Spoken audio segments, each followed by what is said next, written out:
Hi, everybody. Welcome to episode 1 of the Marketing Moment with DB Partners. David Barry here on this side of the screen, Nicole Williams on this side or on your microphones. The second voice you'll hear, Nicole, say hello. Hi, guys. So this is our first in a series that we're going to be delivering on a weekly basis.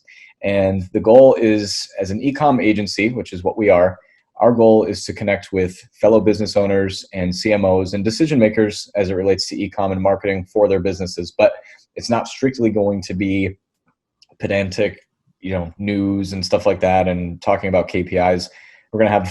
We will talk about those things, but we're going to have a little fun also talking about the things that are going on in our industry. Spoiler alert, one of those things today will be iOS 14, which is finally rolling out in all of its not so glory.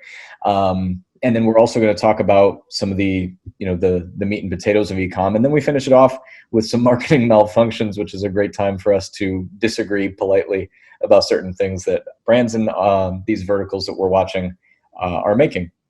And so from our perspective, why should you listen to our podcast or watch our videos? So as I mentioned, we're DB Partners. I'm David Barry, and I'm the founder of the agency. We've been around for 5 years. We had our birthday last week. And this is our shtick. We grow e-com businesses for the brain and body. Said another way, if your customers learn it, wear it, or eat it, we help you sell it. So if you feel that is something that resonates for your vertical, we do a lot of work in skincare, apparel, and fashion. And by virtue of the brain, higher education, and different verticals in the education space. So if those fit for you, this is going to be a good place for you. And if they don't, you're just tangentially related to those verticals and those spaces, we're confident you'll have some things to pick up too. So that is the intro and probably way more information than you cared to hear. But Nicole, I'm going to hand it over to you to take everybody through what it is we're going to be talking about today. Of course. So first, we're going to kick off with the Digital Dash, which is our top news stories in digital marketing this week. So a lot of these kind of headlines are sourced from local marketing blogs or even LinkedIn, things that are trending and things that are hot this week. So to kick off with today's episode, first headline, is Clubhouse the new Shark Tank? So summary here is both entrepreneurs and investors are using Clubhouse's platform to create investment opportunities. So what does that mean, how it works?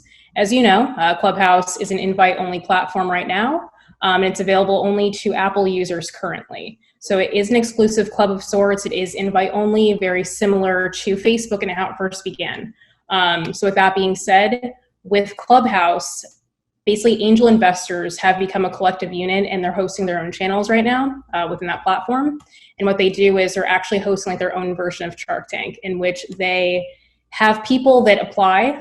They'll also pick out people from their Clubhouse audience to put them on the spot, and they will have an hour-long verbal exchange, no visuals. So it's just strictly an organic conversation between founders and investors, which occurs.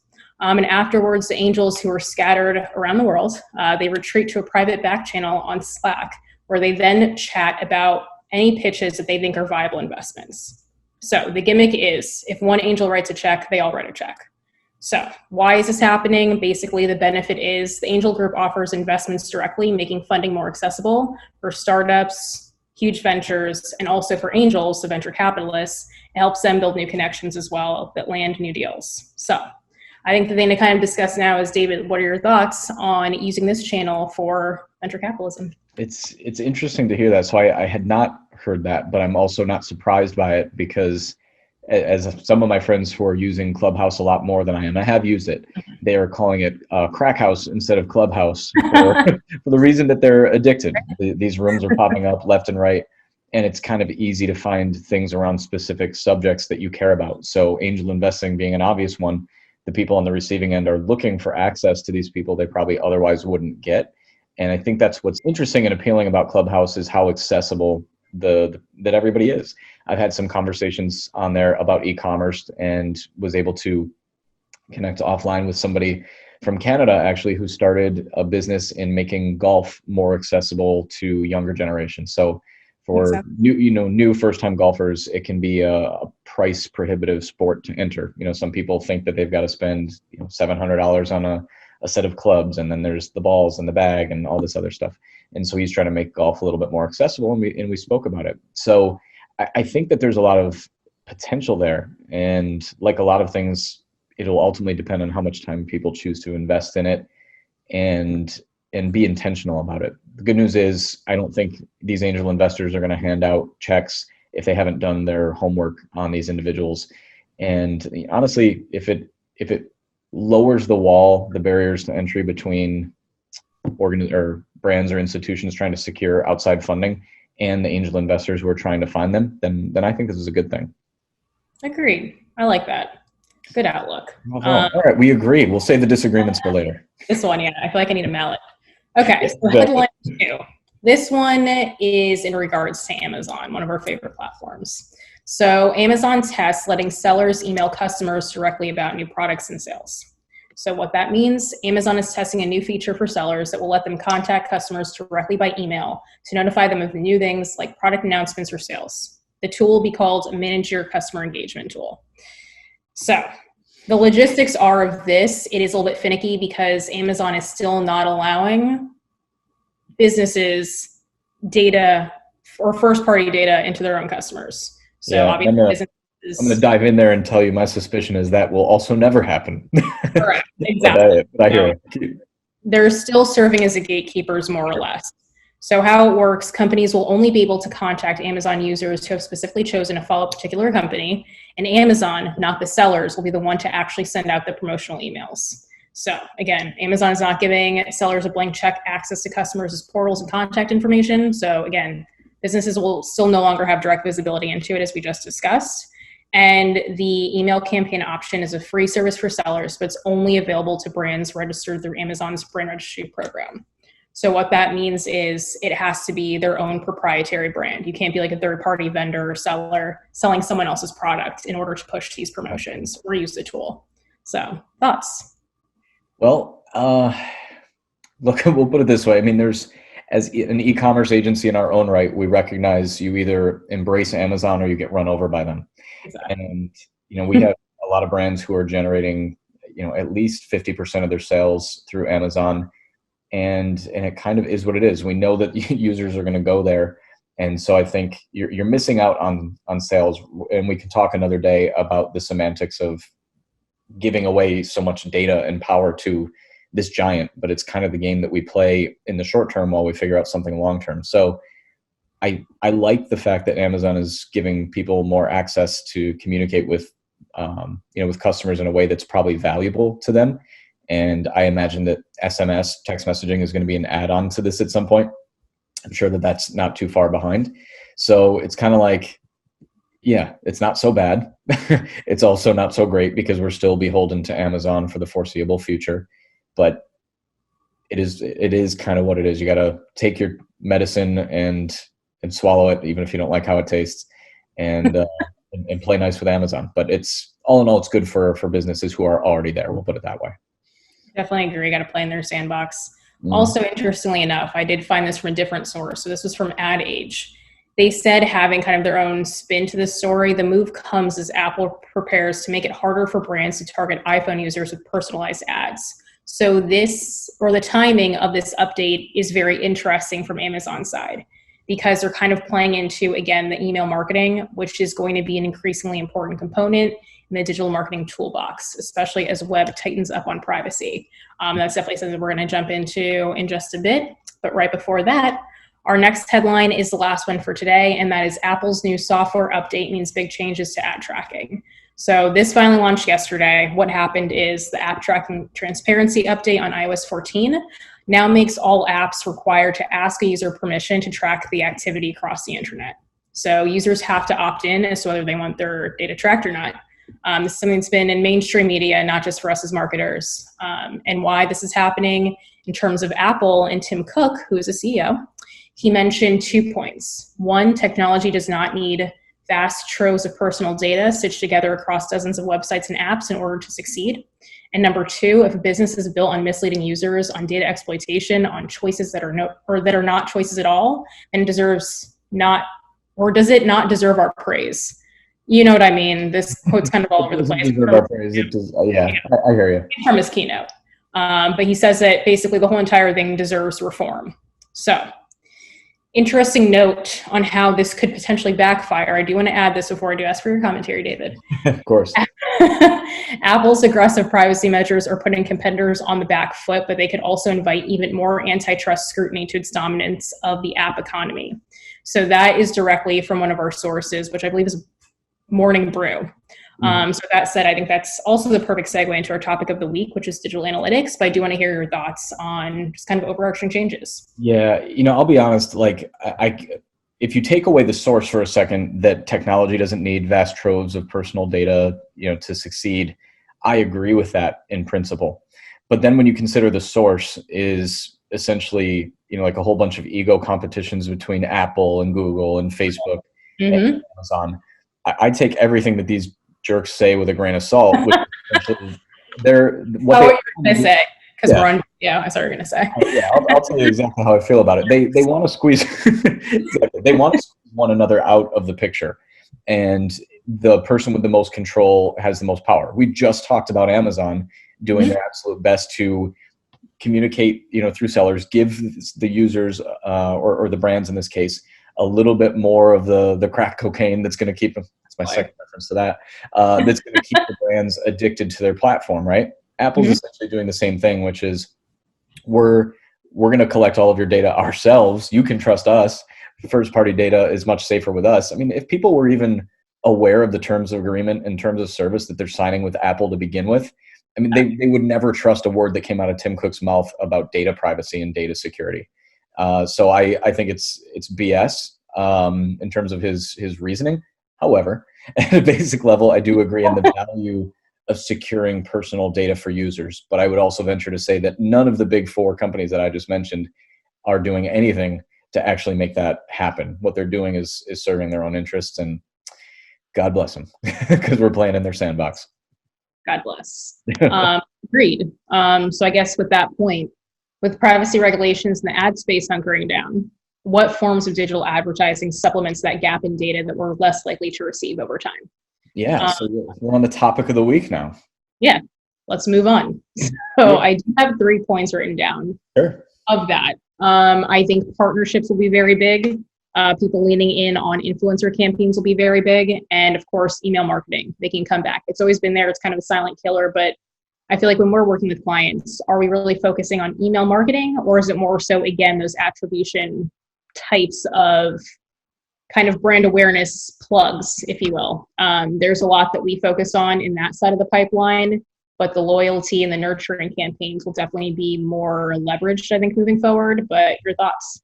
Yeah, I think I do agree that like partnerships and collaborations are going to continue to be important. Influencers, I know is sort of a dirty word in this space because I think rightly a lot of them have gotten a bad name, but I also blame brands for that because they're not deciding to actually invite in actual relationships and partnerships with their influencers. They're just handing them, a box of free product and going on their merry way.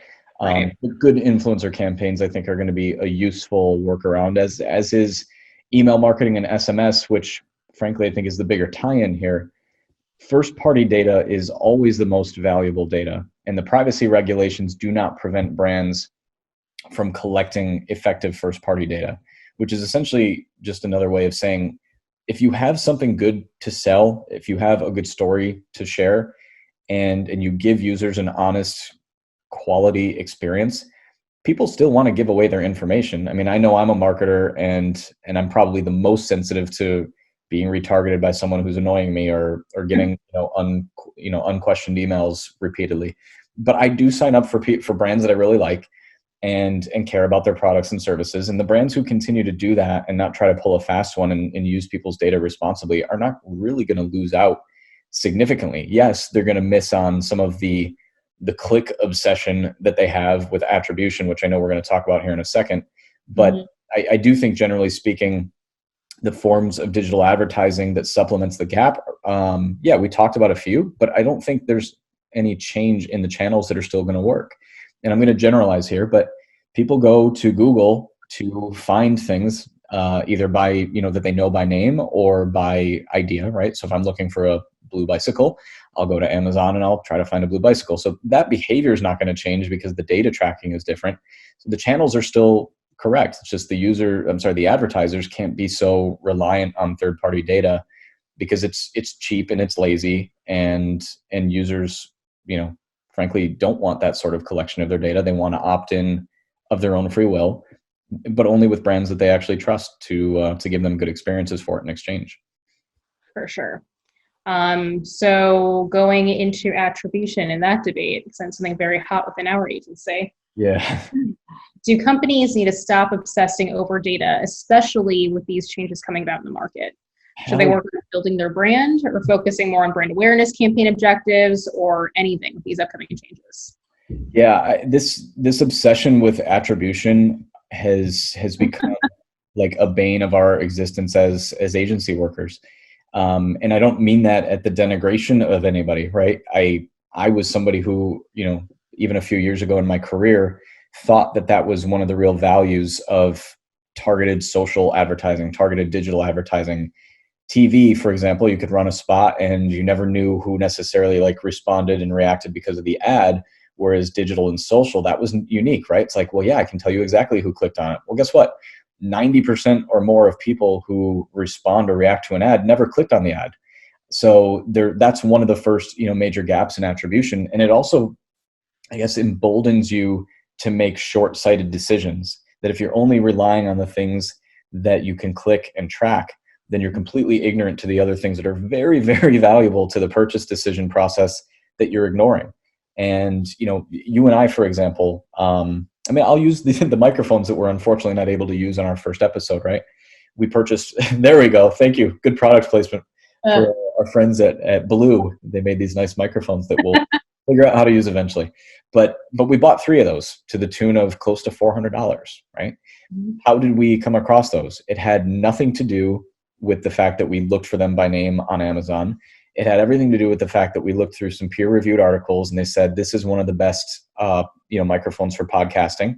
And mm-hmm. there is no attribution, in this blog that connected to Amazon. It wasn't like they had an affiliate program set up or anything like that.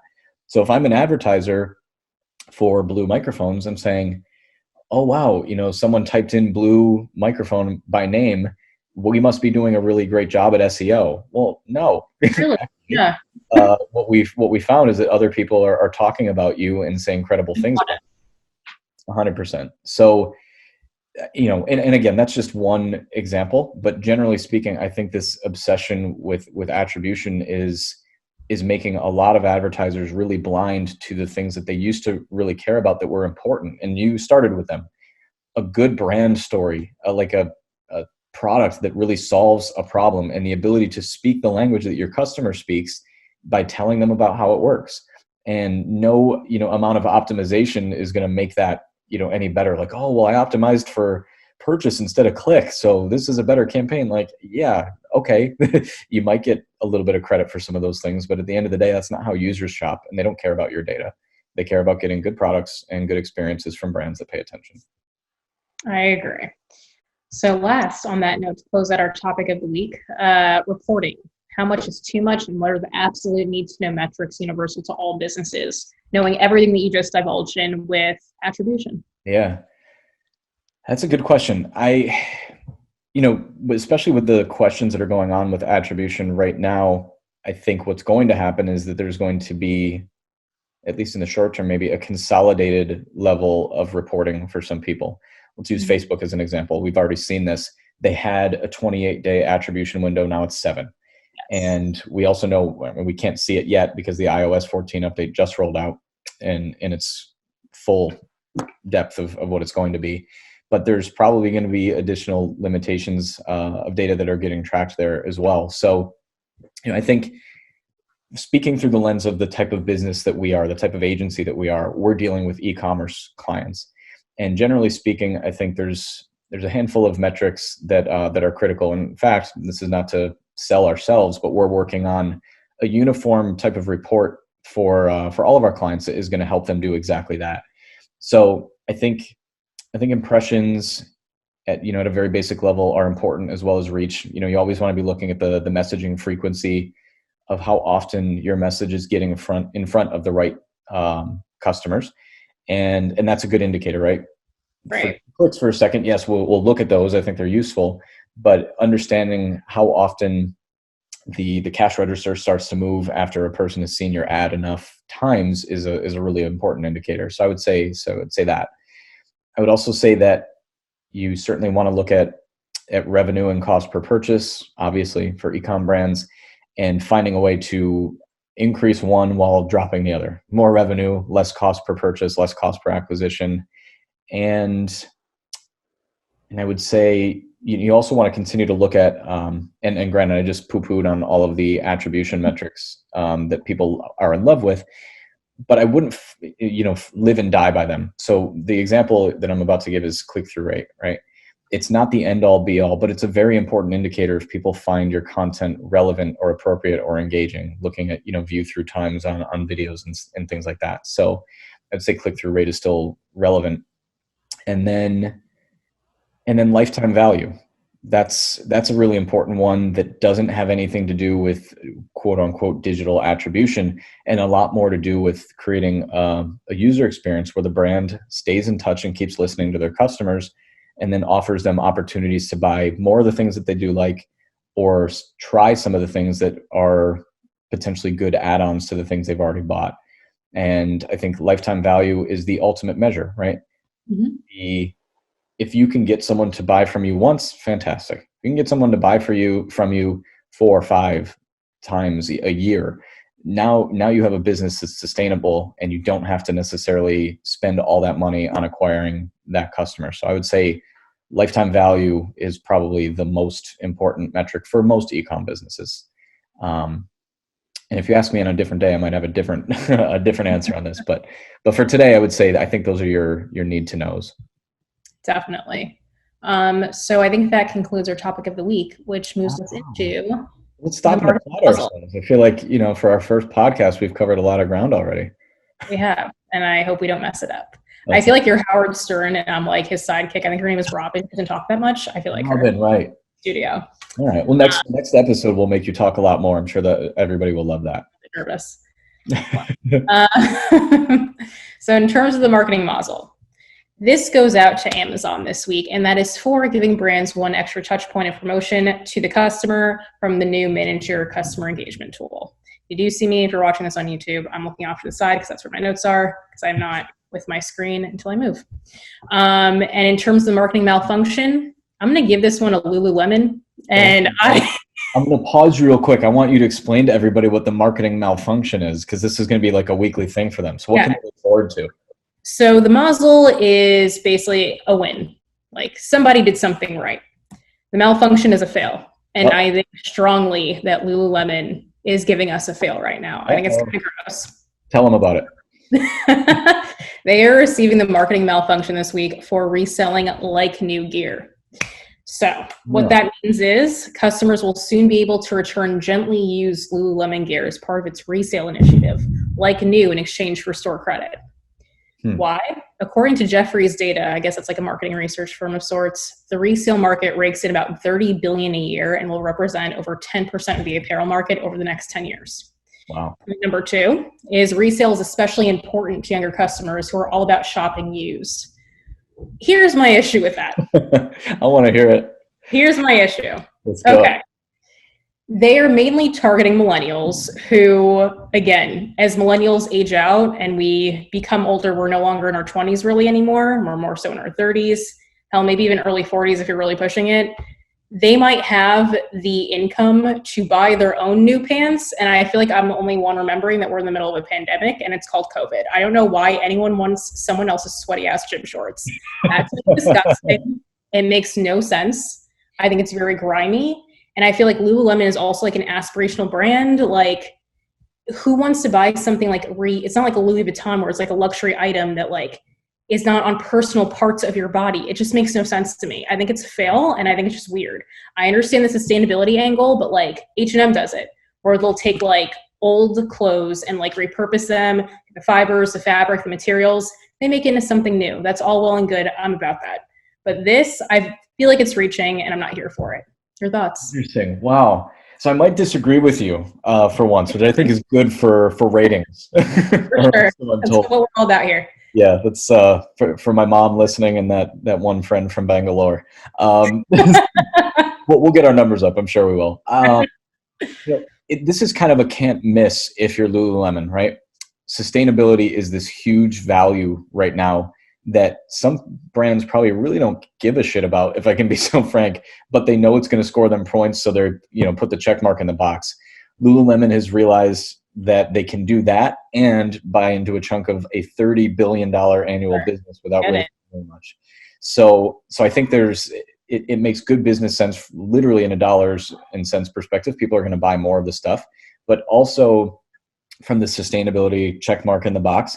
Mm-hmm. The third part is, I do agree to the extent, this is not a Louis Vuitton brand, but Lululemon is still an aspirational brand for a lot of, I will say, lower to middle income millennials, or maybe even some higher income ones, but it is an aspirational brand. And I think there is something to be said for something that really is truly lightly used, cleaned to the nines, which I imagine is going to be a big... I hope so. We do hope so. And then someone gets themselves into, a Lululemon versus, perhaps an Amazon brand or some other store brand that makes them feel good about, the thing that they're wearing, good about themselves. And it's also, I think, sort of what like Mercedes did originally with the C-Class and now all of the other smaller models. But it's just like, if we're a premium brand, we want to get people in at the lowest common denominator. And now all of a sudden I'm wearing Lululemon. Tomorrow, maybe, $120 on a pair of yoga pants that are brand new isn't so bad, because these used ones I have are pretty good and I would like them in another color. I'm still not feeling it. Only our YouTube viewers. I hear you. My face. I'm disgusted. One of my great hip hop artist friends said that if it doesn't make dollars, it doesn't make sense. It's true. Dollars, and ergo, it makes sense. God, I hope so. But I guess that concludes our episode. So thank you everyone for listening and for watching, for our YouTube subscribers, which I hope to get for. But while we're on it, do we know what we're going to show them and tell them next week? So next week's episode will cover e-commerce and what makes a website shoppable. So I'm Nicole. That is important. And I'm David Barry. In case you forgot. Yeah. And I'll let you end it. Yeah, this was the marketing moment with DB Partners, and don't forget to subscribe, and we'll talk to you guys in a week. Thanks so much for joining. Bye, guys.